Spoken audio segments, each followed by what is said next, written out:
तो नमस्कार सभी को, मेगर्स में आपका स्वागत है। मेरा नाम है आर्यनदीप। क्लास 9 एनसीईआरटी की पॉलिटी की बुक आज हम शुरू करते हैं। Chapter 1, what is democracy and why democracy. तो इस चैप्टर में बेसिकली हम डेमोक्रेसी के बारे में समझेंगे, डेमोक्रेसी की क्या फीचर्स होनी चाहिए वो भी समझेंगे, और डेमोक्रेसी में मिनिमम फीचर्स क्या होना चाहिए वो भी हम जानेंगे। और आगे बढ़ते-बढ़ते हम ये भी चीज़ समझेंगे कि एक डेमोक्रेटिक फॉर्म ऑफ गवर्नमेंट और एक non democratic form of government के बीच में क्या डिफरेंसेस है? कैसे हम ये दोनों फॉर्म ऑफ गवर्नमेंट्स को डिस्टिंग्विश कर सकते हैं? और हम ये भी चीज़ समझेंगे कि इन टुडेज़ वर्ल्ड ये जो डेमोक्रेसी है वो बहुत ही ज़्यादा एक्सपेंड कर रही है। तो ये जो एक्सपेंड करने का रीज़न है वो क्या है? Why is it so? What makes it better than other forms of government? ये जो डेमोक्रेटिक फॉर्म ऑफ गवर्नमेंट है वो अदर फॉर्म्स ऑफ गवर्नमेंट में से बेटर क्यों है? उस चीज़ को भी समझेंगे। 1.1 व्हाट इज़ डेमोक्रेसी? तो व्हाट इज़ डेमोक्रेसी में ये common features of democratic government and non democratic government के बारे में बताया जा रहा है। से आपसे पूछा जा रहा है कि डेमोक्रेटिक गवर्नमेंट और non democratic form of government के कॉमन फीचर्स क्या-क्या होते हैं? इस चीज़ को समझने से पहले हम ये समझते हैं कि why to define democracy? Democracy को क्यों डिफाइन करना चाहिए? क्या ज़रूरत है? इस टॉपिक के अंदर एक कॉन्वर्सेशन चल रहा है। एक टीचर है जिनका नाम है मटिल्डा लिंगदो, और उनके जैसे कि मेरी, योलांदा, ठीक है? तो इस डिस्कशन में ये जो मेरी है, वो पूछ रही है कि ma'am I don't like this idea. First we spend time discussing democracy and then we want to find out the meaning of democracy. I mean logically shouldn't we have approached it the other way around? Shouldn't the meaning have come first and then the example? तो मेरी का एक question है, मेरी पूछ रही है कि हम डेमोक्रेसी के डेफिनेशन के बारे टाइम क्यों वेस्ट करें? अगर हम डेमोक्रेसी के बारे हम समझ चुके हैं, डेमोक्रेसी के बारे अगर जान चुके हैं, तो अब हम जानने के बाद डेमोक्रेसी के बारे डेफिनेशन क्यों समझना चाह रहे हैं? उसका ये कहना है कि क्यों ना हम इस चीज़ को अदर वे राउंड से समझ सकते थे, कि पहले हम डेमोक्रेसी के डेफिनेशन को समझते, उसके बाद हम समझते कि डेमोक्रेसी क्या है। इसकी मैम जो है ये बोलना चाह रही है कि हम लोग डेली लाइफ में पेन हो गया, रेन हो गया, लव हो गया, ये सब जितने भी चीज़ें हैं, ये डेली लाइफ में डेली एवरीडे लाइफ ये सब चीज़ चलते रहता है। तो ऐसा तो नहीं है कि हम पेन को यूज़ करने के लिए पहले पेन की डेफिनिशंस पढ़ते हैं। रेन जो बारिश हो रही है, उसका जो यूज़ हो रहा है, उसके पहले हम लोग रेन की डेफिनिशंस पढ़ते हैं। ये जो लव हो गया, उसकी डेफिनिशंस पढ़ते हैं, ऐसा तो नहीं है। ये सब चीज़ तो ये कंटिन्यूअसली चलते रहता है, ठीक है? फिर जाके हम समझते हैं कि ये चीज़ क्या है। तो उस तरीके से इसकी मैम बोलना चाह रही है कि डेमोक्रेसी को भी उसी तरीके से हम समझ सकते हैं। मेरे का कहना है कि क्यों डेफिनेशंस क्यों चाहिए? अगर पेन, रेन और लव अगर हम लोग ऐसे ही समझ सकते हैं तो डेफिनेशंस की क्या ज़रूरत है? तो इसकी मैम यहाँ पे बोल रही है कि we need a definition only when we come across a difficulty in the use of a word. तो किसी वर्ड को यूज़ करने में अगर डिफिकल्टी आ रही है, तब जाके उस वर्ड का डेफिनेशंस हम लोग को चाहिए। We need a definition of rain only when we wish to distinguish it from say drizzle और क्लाउड बर्स्ट। तो रेन की डेफिनेशन अब क्यों चाहिए? रेन हो रही है, बारिश हो रही है, पर अगर उसी रेन को किसी और चीज़ से डिस्टिंग्विश करना है, डिफरेंस करना है, जैसे कि ड्रिज़ल हो गया, क्लाउड बर्स्ट हो गया, तो ये सब चीज़ से अगर डिफरेंस करना है तब तो हमें रेन की डेफिनेशन चाहिए, ठीक है? तो the same is true for democracy.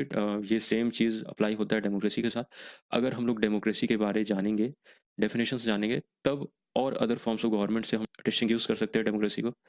अब इसके बाद एक इनका स्टूडेंट है, वो बोल रहा है कि व्हाट, आपने तो पहले ही बताया था कि democracy is government of the people, by the people and for the people. So we in Meghalaya always ruled ourselves. ये लोग जो थे, ये लोग मेघालय के लोग हैं, तो वो सब बोल रहे हैं कि हम लोग तो हमेशा से अपने आप को रूल करते आ रहे हैं। So that is accepted by everyone, so why do we need to change that? ये इस चीज़ को क्यों चेंज किया जाए? इस चीज़ को क्यों समझा जाए? ठीक है? तो अब इनकी मैम का कहना है कि I am not saying we need to change it. I too find this definition very beautiful, but we don't know if this is the best way of defining unless we think about ourselves. We must not accept something just because it is famous, just because everyone accepts it. सो हमें इस चीज़ को इसलिए नहीं समझना चाहिए ताकि सब कोई अगर उस चीज़ को एक्सेप्ट कर रहे हैं, तो उस कारण से हमें वो एक्सेप्ट नहीं करना चाहिए, ठीक है? अगर वो चीज़ फेमस है तो उस कारण से हमें वो चीज़ एक्सेप्ट नहीं करना चाहिए। ये चीज़ कहना है इनकी मैम का। तो अब ये योलांदा कहती है कि ma'am, can I suggest something? We don't need to look for any definition. I read somewhere that word democracy comes from a Greek word demokratia. In Greek demos means people. तो ये जो डेमोक्रेसी है ये Greek word से आया हुआ है जिसका नाम है डेमोक्राटिया। ये ग्रीक वर्ड में अगर बोला जाए तो डेमोस को कहते हैं पीपल और क्राटिया को कहते हैं रूल। इसका मतलब हो गया people rule, rule of the people. So democracy is the form of government in which rule is by the people. So this is the correct meaning. Where is the need to debate? ये योलांदा का कहना है कि अगर democracy के बारे हम लोग इतनी सारी चीज़ें जान ही रहे हैं, तो अब क्यों डेफिनेशन ढूँढना? अब क्यों इस चीज़ पे चर्चा करना? अब क्यों इस चीज़ पे डिबेट करना? तो लिंगदो मैम बोल रही है कि that is also very helpful way of thinking about this matter. I would just say that this does not always work. ये जो डेफिनेशंस वाली चीज़ है, जो एक चीज़ लिखा गया, वो हमेशा से वो चीज़ काम नहीं करती है। A word does not remain tied to its origin. कोई भी वर्ड अपने ओरिजिन से हमेशा के लिए वो टाइड नहीं रहती है, बंधे हुए नहीं रहती है। Just think of computers, originally they were used for computing. Starting में जब कंप्यूटर यूज़ करते थे, सिर्फ़ कंप्यूटिंग के लिए। तो कंप्यूटर्स को एक कैलकुलेटिंग मशीन्स पहले बोला जाता था, ठीक है? पर अब तो वो चीज़ नहीं है। कैलकुलेटर्स में पहले हम मैथमेटिकल सम्स ये सब करते थे, वो जो कि उस टाइम में बहुत ही डिफ़िकल्ट था। पर अब तो ऐसा नहीं है। बट नाउ-अ-डेज़ जो कंप्यूटर्स होते हैं, वो सम्स को कंप्यूट करने में भी होते हैं, राइटिंग में भी होते हैं, डिज़ाइनिंग में भी होते हैं, म्यूज़िक सुनने में भी होते हैं, मूवीज़ को देखने में भी होते हैं, ठीक है? So words remain the same but their meaning can change with time. जो वर्ड्स होती है वो हो सकता है कि वो सेम रहे, बट उनकी जो मीनिंग्स है वो टाइम बाय टाइम चेंज होती जाएगी, ठीक है? So in that case it is not very useful to look at the origins of a word. तो इस केस को मद्देनज़र रखते हुए तो हमें ये चीज़ एक्सेप्ट नहीं करना चाहिए कि डेमोक्रेसी का जो पहले जो मीनिंग दिया हुआ था, ये जो Greek word demos means people, kratia means rule, so यही एक डेफिनेशंस होना चाहिए। और भी डेफिनेशंस हो सकती है। टाइम बाय टाइम जैसे ही अपडेशन हो रहा है, तो वैसे डेफिनेशंस में भी चेंजिंग आ सकती है, ठीक है? अब मेरी का कहना है कि ma'am, so basically what you are saying is that there is no shortcut to our thinking about the matter ourselves. We have to think about its meaning and evolve a definition. तो मेरी का कहना है कि अगर हम लोग कोई चीज़ को सोच रहे हैं, तो अगर किसी चीज़ को सोचेंगे, तब जाके उसकी मीनिंग को और उसके डेफिनेशंस को हम खोज पाएंगे, सोच पाएंगे उसके बारे में, ठीक है? लिंग दो मैम का कहना है, you got me right, let us get on with it now, ठीक है? अब आगे की चीज़ों को समझते हैं। तो यहाँ पे एक एक्टिविटी दे दी गई है, जिसमें बोला गया है कि आप जितने भी डेली लाइफ में, एवरीडे लाइफ में जो-जो चीज़ यूज़ हो रहा है, जैसे कि पेन हो गया, रेन हो गया, लव हो गया, तो ये सब के बारे आप क्या करो, ये सब के बारे आप डेफिनेशंस निकालना स्टार्ट करो। और आफ्टर डिफाइनिंग दीज़, तो जैसे कि अगर आप पेन को डिफाइन कर दे रहे हो, तो अब आप उसको डिस्टिंग्विश करो, एक पेंसिल से, एक ब्रश से, एक चॉक से और एक क्रेयॉन से, ठीक है? सो ये जो अटेम्प्ट आप करोगे, इस अटेम्प्ट से आप क्या सीखोगे, वो तो पहले सोचना। और ये जो चीज़ है, ये डेमोक्रेसी में किस तरीके से काम आएगी। इस तरीके से हम अगर पेन की जगह डेमोक्रेसी को सोचेंगे और उसको डिस्टिंग्विश करेंगे अलग-अलग फॉर्म्स ऑफ गवर्नमेंट में से, तो फिर हमें क्या अंडरस्टैंडिंग मिलेगी, हमें क्या सोचने को मिलेगी, ठीक है? तो इस चीज़ को, इस एक्टिविटी को आप करना, ठीक है? तो अब डेमोक्रेसी की सिंपल डेफिनेशंस के बारे में देखते हैं। So let us get back to our discussion on similarities and differences among government that are called democracies. तो उन सभी गवर्नमेंट्स के बारे में भी पढ़ेंगे जो अपने आप को डेमोक्रेटिक फॉर्म ऑफ गवर्नमेंट बताती है। One simple factor is to common to all democracies is the government is chosen by the people. तो एक सिंपल फैक्टर है या एक सिंपल टर्म देखा जाए, तो डेमोक्रेसी फॉर्म ऑफ गवर्नमेंट में ये चीज़ आता है कि the government is chosen bye the people. ये जो government democratic form of government में जो गवर्नमेंट जो इलेक्ट होती है, तो उनको कौन चूज़ करते हैं, तो वो पीपल करते हैं। तो we could thus start by simple definition that democracy is a form of government in which the rulers are elected by the people. तो डेमोक्रेसी एक ऐसी फॉर्म ऑफ गवर्नमेंट है जिसमें कि रूलर्स जो है वो किसके द्वारा इलेक्ट हो रहे हैं, तो इलेक्टेड बाय पीपल। ओके, तो ये जो हमने डेफिनेशंस पढ़ा कि democracy is a form of government in which the rulers are elected by the people, तो ये डेफिनेशंस एक स्टार्टिंग पॉइंट के लिए बहुत ही सही है। किस तरीके से सही है? क्योंकि ये डेफिनेशन अलाउ करती है to separate democracy from forms of government that are clearly not democratic. ये डेफिनेशंस हमें अलाउ करती है कि एक डेमोक्रेटिक फॉर्म ऑफ गवर्नमेंट को non democratic form of government से कैसे अलग देखा जाए, किस तरीके से दोनों को अलग तरीके से देखा जाए, ठीक है? क्योंकि डेमोक्रेटिक फॉर्म ऑफ गवर्नमेंट की ये जो सिंपल डेफिनेशन है, ये बताती है कि democracy is a form of government in which the rulers are elected by the people, जिसमें जो रूलर्स हैं, वो पीपल के द्वारा इलेक्ट हो रहे हैं, जनता उन्हें इलेक्ट कर रही है, ठीक है? पर इसी चीज़ को अगर हम और भी अदर कंट्री के गवर्नमेंट के फॉर्म के साथ अगर डिस्टिंग्विश करें, तो हमें पता पता चल सकता है कि कौन से कंट्री में रूलर्स जो है पीपल के द्वारा इलेक्ट हो रहे हैं, किस कंट्री में नहीं हो रहे हैं। तो इससे हम क्लियरली डिफरेंस कर सकते हैं, डिस्टिंग्विश कर सकते हैं कि कौन सी country democratic form of government को फॉलो करती है, कौन सी कंट्री नहीं फॉलो करती है, ठीक है? सो यहाँ पे एग्जांपल्स दिया गया है, जैसे कि म्यांमार का, चिले का और सऊदी अरेबिया का। तो म्यांमार में बोला जा रहा है कि म्यांमार में जो जो रूल करते हैं वो आर्मी रूलर्स हैं, और आर्मी रूलर्स जो भी है वो इलेक्टेड बाय द पीपल नहीं है, वो पीपल के द्वारा इलेक्ट नहीं होते हैं, ठीक है। इसका मतलब क्या हुआ कि म्यांमार में जो आर्मी के लोग हैं, आर्मी रूलर्स हैं, वो अपना कंट्रोल पब्लिक पे जमाती है। तो जो भी रूलर अगर पूरा कंट्रोल अपने पब्लिक पे जमा पा रहा है, तो वो क्या हो गया, वो एक रूलर हो गया म्यांमार का, ठीक है। तो इस तरीके से है वहाँ के रूलर्स, आर्मी रूलर्स हो गए, ठीक है। तो पीपल हैड, फिर यहाँ दिया हुआ है, चिले का दिया हुआ है कि people had no say in this decision, dictators like Pinochet are not elected by the people. तो चिले में जो डिक्टेटर्स थे, जो कि जिनका नाम था पिनोचेट, तो वो सब भी पीपल के द्वारा इलेक्ट नहीं होते थे। पीपल, जनता उनको वोट नहीं देती थी, या जनता नहीं कहती थी कि आप ही बन जाओ, ठीक है, आप ही हमारे कंट्री के रूलर बन जाओ, ये भी नहीं है। So this is also applies to monarchies. तो ये एक मोनार्किस्ट टाइप सिस्टम में भी अप्लाई होता है। कैसे अप्लाई होता है, क्योंकि जो सऊदी अरेबिया में जो रूल होता है, वो वहाँ पे जितने भी रूलर्स हैं, वो कौन रूल करते हैं वहाँ पे, जो भी किंग्स होते हैं। अब ये किंग्स जितने भी है, वो भी पीपल के द्वारा इलेक्ट नहीं हो रहे हैं। वो किस तरीके से इलेक्ट हो रहे हैं, क्योंकि वो बॉर्न हुए हैं एक रॉयल फैमिली में, इस चलते किंग्स को वहाँ पे क्या किया गया है, रूलर्स बनाया गया है, ठीक है। तो यहाँ पे सिंपली बताया गया कि म्यांमार में आर्मी रूलर्स है, और वो भी पीपल के द्वारा इलेक्ट नहीं हो रहा है। तो ये भी non democratic form of government के को हम समझ सकते हैं इस जगह को। फिर जो चिले है, वहाँ पे भी जो पिनोचेट जो थे, वो भी not elected by the people थे।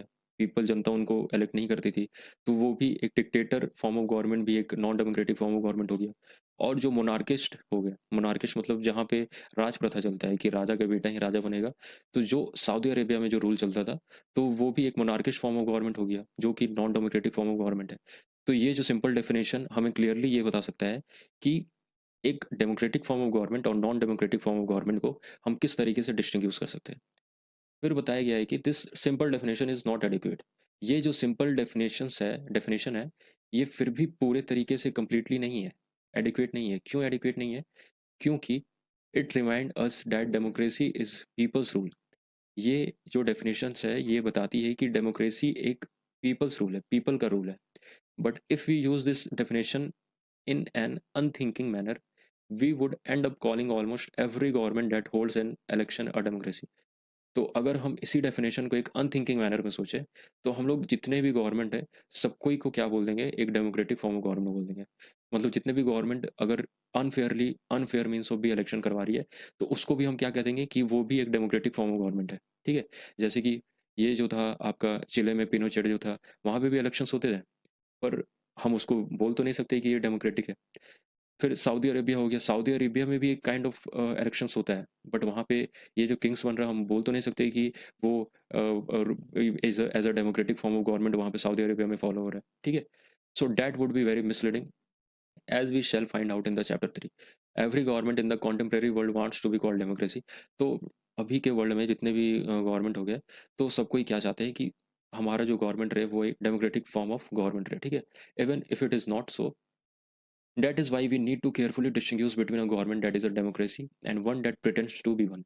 तो इसीलिए ये बहुत ही ज़रूरी है कि एक डेमोक्रेटिक फॉर्म ऑफ गवर्नमेंट और एक वैसा गवर्नमेंट जो अपने आप को दिखाता है या अपने आप को जताता है, प्रिटेंड करता है कि मैं भी एक डेमोक्रेटिक फॉर्म ऑफ गवर्नमेंट को फॉलो करता हूँ।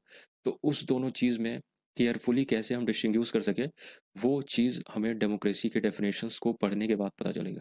अगर क्लियरली जब तक हम डेमोक्रेसी के डेफिनेशंस को नहीं समझेंगे, नहीं समझ पाएंगे कि एक्चुअली डेफिनेशन क्या होनी चाहिए, सबसे एग्जैक्ट डेफिनेशन डेमोक्रेसी का क्या होना चाहिए, तब तक हम क्लियरली इस चीज़ को डिस्टिंग्विश नहीं कर सकते। सिर्फ इसी डेफिनेशन से कि democracy is a form of government in which rulers are elected by the people, इस डेफिनेशन से हम क्लियरली नहीं बता सकते कि एक डेमोक्रेटिक और non democratic form of government में क्या डिफरेंसेस है।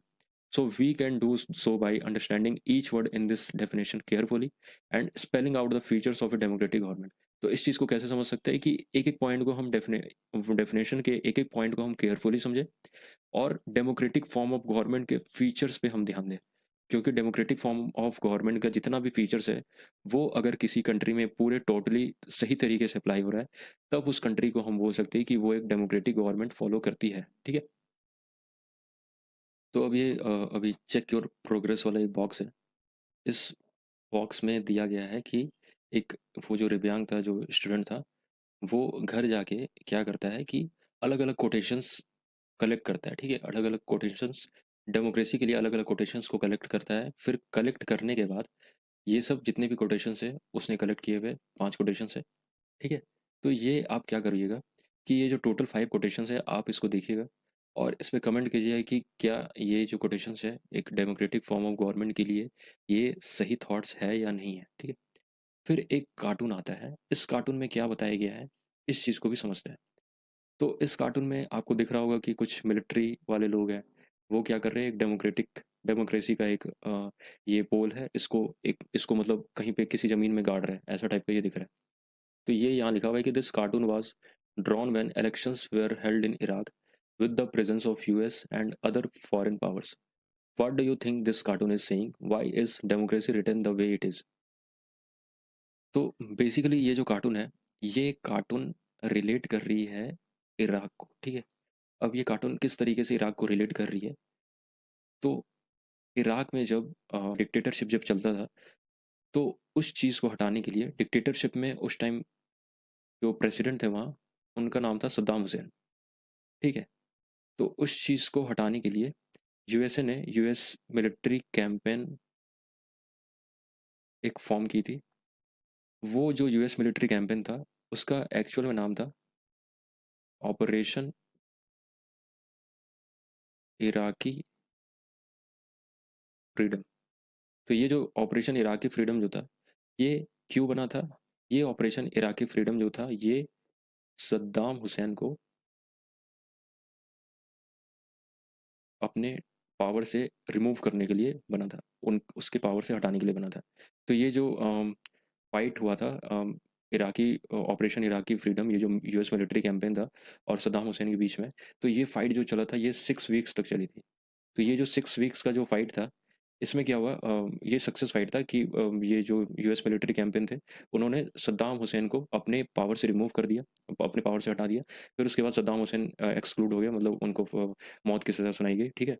बट ये जो पावर था, ये पावर किसके द्वारा हटा? तो ये यूएस या बोल सकते हैं अमेरिकन मिलिट्री कैंपेन के द्वारा हटा। ये जो American military US military campaign जो था, इस चीज़ के द्वारा ये पावर को हटाया गया सद्दाम हुसैन से, ठीक है? तो यहाँ पे ये जो कार्टून है, इस कार्टून में क्या दिखाया जा रहा है कि ये जो अमेरिकन मिलिट्री जो थी ना, ये जो मिलिट्री पावर थी, इस मिलिट्री पावर ने क्या किया? So these military power began working to rebuild Iraq and help its people create a democratic government. इस मिलिट्री पावर ने इराक को फिर से रीबिल्ड करने का एक चांस दिया और वो क्या कर रहे हैं, वही इस कार्टून में दिखाया जा रहा है कि एक डेमोक्रेसी का एक पोल को वो क्या कर रहे हैं, इराक की ज़मीन में गाड़ रहे हैं। और यहाँ पे ये जो एम साइन ये जो बना हुआ है, ये एम को इतना कैपिटल में इतना मतलब बोल्ड करके ये बड़ा करके क्यों लिखा हुआ है? क्योंकि वो एम सिग्निफाई करता है मिलिट्री पावर को। तो इसीलिए इराक में जो डेमोक्रेसी आई है, वो मिलिट्री पावर के कारण आई थी। उस चीज़ को इस कार्टून में दिखाया गया है और वे ज़बरदस्ती इस जगह में डेमोक्रेसी को डालना चाह रहे हैं, ठीक है? तो दोस्तों दैट्स एंड ऑफ इट। अभी के लिए इस वीडियो को फिनिश कर रहा हूँ। अगले वीडियो में हम फीचर्स ऑफ डेमोक्रेसी के बारे समझेंगे। फीचर्स ऑफ डेमोक्रेसी से शुरू करेंगे। तो आई होप आपको इतना समझ में आ गया होगा। आप मुझे कमेंट बॉक्स में भी बता दीजिएगा कि आप मुझे फॉलो अप कर पा रहे हैं या नहीं? आपको ठीक से समझ में आ रहा है या नहीं? So thank you for watching.